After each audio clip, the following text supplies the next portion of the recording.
కనీసం 9 సంవత్సరాలు ప్రార్థించిన తర్వాత వచ్చిందంట. అలా దేవుడి ప్రణాళిక మనకు అర్థం కావు. నమ్మితే అద్భుతాలు చూస్తాం. ఇప్పుడు చిన్న సేవ అనుకుంటాం, రేపు గొప్ప సేవ ఇస్తాడు. ఇప్పుడు చిన్న ఉద్యోగం ఇచ్చాడు అనుకుంటాం, నీకు తెలియదు ఆ ఉద్యోగంలో నీకు ఎన్ని ప్రమోషన్స్ ఇస్తాడు దేవుడు. ఏంటి నా పెళ్లి ఇలా జరిగింది, ఏంటి నా పెళ్లిలో ఏమి నా కట్టడాలకు లేవేంటి అనుకుంటాం. కానీ మీరు అత్తగారు ఇచ్చేదానికంటే అత్తగారు మీకు ఇస్తారా, మీకు ఇస్తారా? ఇంకా అక్కల కోసం పెళ్లి చేసుకునే వాళ్ళు టీవీ నల్లి వేస్తుంటారు. ఏంటది కొడుకు నమ్ముకుంటారు. ఏంటంటే కట్టాలు ఏంటంటే దేవుడు జతపరిచిన వారితో ఆస్తులకు ముడిపెట్టవుతారు, అందసందాలకు ముడిపెట్టవద్దు. ఈడు జోడు అంటారు. ఈడు జోడు ఏంటి? ఇద్దరు తెల్లగా ఉన్నారనుకోండి, పుట్టినోళ్ళు బూతులకు పడతారు. ఏంటంటే ఇద్దరు సన్న మొహాలనుకోండి, పుట్టినోళ్ళకి ఇంతే మొహం ఉంటుంది. అందుకని ఒక ఎడపు మొహం, ఒక సన్న మొహం. చాలా మంది చూసాను భార్య భర్తలు. భర్త సన్న ముఖం అయితే, కోల ముఖం అయితే భార్య పోతుంది. రివర్స్లో ఉంటాయి. నా భార్య ముఖం కోల ముఖం, నా అదే వెడల ముఖం. కాబట్టి మా పుట్టిన బిడ్డలు బ్యాలెన్స్ ఉన్నారు. దేవుడు గొప్ప తలంపులు కలిగి ఉన్నాడు. చిలక కోరికలా ఉన్నారు ఈయన అంటారు. చిలక చూసారా మీరు? లేకపోతే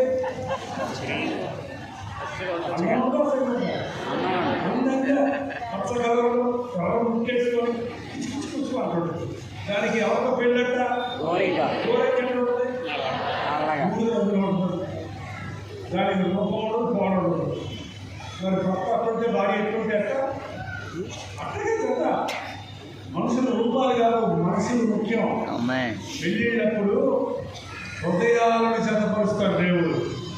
అందం, మోసకరం, సౌందర్యం, వ్యర్థము, భగవంతుని స్త్రీ కొనియాడబడను. పెళ్లి చేసుకునేటప్పుడు అమ్మాయి ఇంటికి వెళ్ళి పూర్వం డ్యాన్స్ వేయమనే వాళ్ళంతా, పాట పాడేమనే వాళ్ళంట. ఇక్కడ ఏమంటారు? అమ్మాయి ఉద్యోగం ఏం చదువుతుంది, ఎంఏ చేసిందా, ఎంబీఏ చేసిందా, డాక్టర్ చదివిందా అంటారే. కానీ అమ్మాయి బైబిల్ చదివిందా అంటారా? బైబిల్ చదవని అమ్మాయి ఎంఏ చేసినా, ఎంబీఏ చేసినా సంవత్సరానికి పనికిరాదు. జ్ఞానం కావాలంటే పుస్తకాలు కాదు, ఏం కావాలి? బైబిల్ కావాలి. బైబిల్ చదువుకునే వాళ్ళు కుటుంబం ఎలా కట్టుకోవాలి, బిడ్డలు ఎలా పెంచుకోవాలి, భర్తకు ఎలా సహకరించాలి అనే ఆలోచన కలిగి ఉంటారు. అందుకే దైవ చిత్తం అన్నప్పుడు విశ్వాసులు అవిశ్వాసులతో వివాహం చేసుకోకూడదు. మనకు ఇష్టం లేకపోతే ఏదైనా మార్చుకోవచ్చు.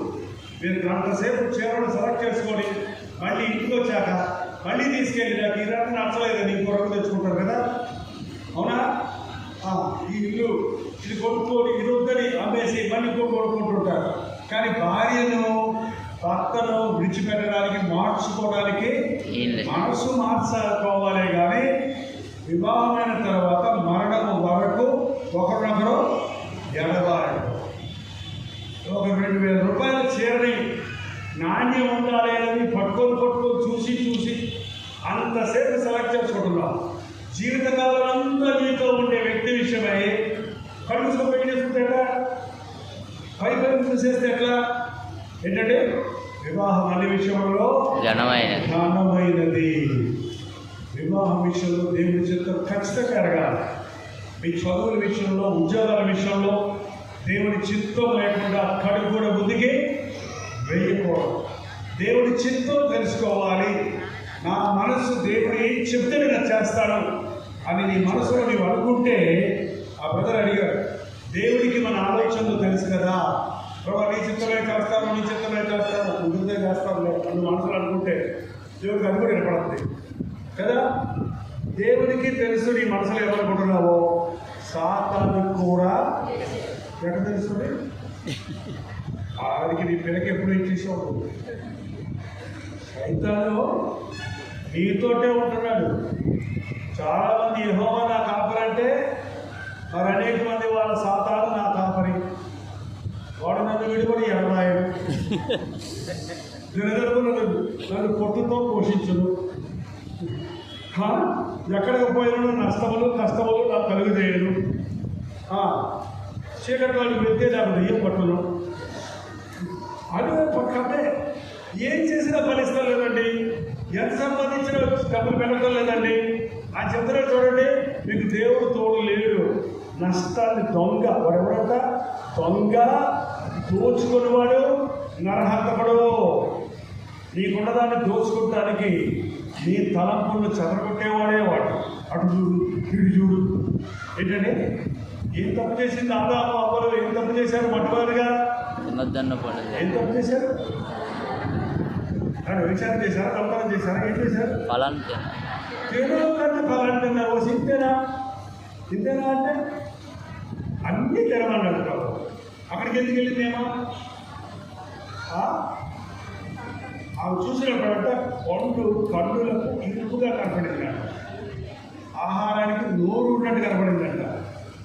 ఆ సాధారణ మాటలింటే నేను కూడా దేవుడు అయిపోతానన్న మాటలకి అహంకారం చేసి సైతాన్ని మనం డైవర్ట్ చేస్తాడు. పాపము చూడకుండా, వ్యర్థమైన వాటిని చూడకుండా నా కన్నులు తిప్పివేయి.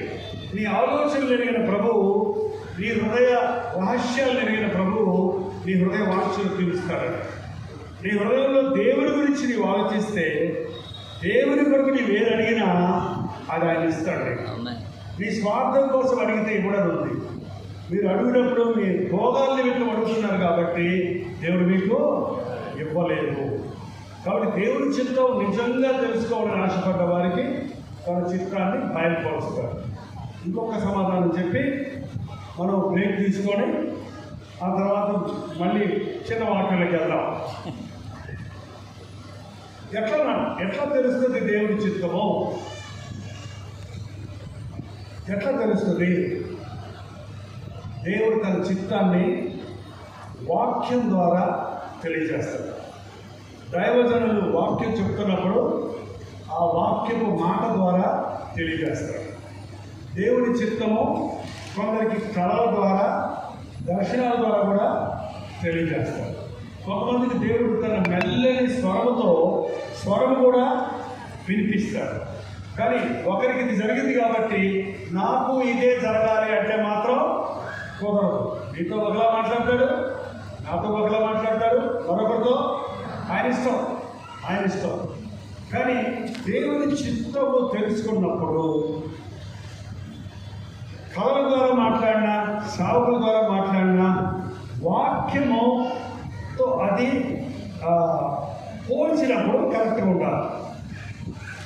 నాకు రాత్రి వేసే కనపడ్డాడండి, పిల్లలు అడిగేసుకుని వచ్చాడండి, చాలా ఆనందం ఇస్తుందండి, భయం ఇస్తుందండి, కాళ్ళు ఎదుగుతున్నాయి.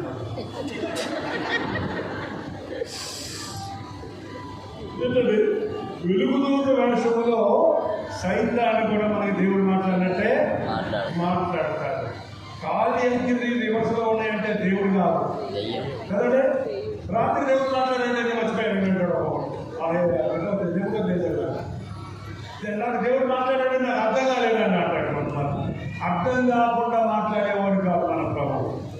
అర్థమయ్యేటట్టు మాట్లాడతాడు, స్పష్టంగా మాట్లాడతాడు. సమూయేలు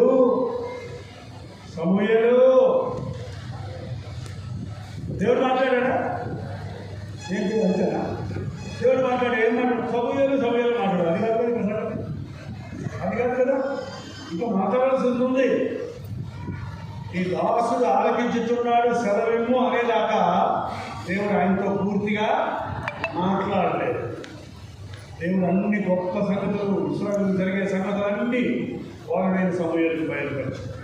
మోషే విడుదలకు పిలుస్తాడు. మోషే నిన్నే ఒకసారి పిలుస్తుంటే ఎంత పిలుస్తుంటారు కొంతమంది. అన్నా నిన్నే మోషే నిన్నే రా, నేను నిన్ను గౌరవ దగ్గర పంపిస్తాను. ఎంత స్పష్టంగా చెప్పాడు. నా చేత కాదంటే నేను నీకు తోడే ఉంటాను.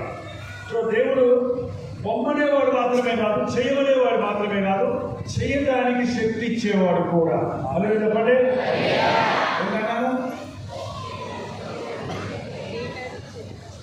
చెయ్యమనేవాడు ఆయనే,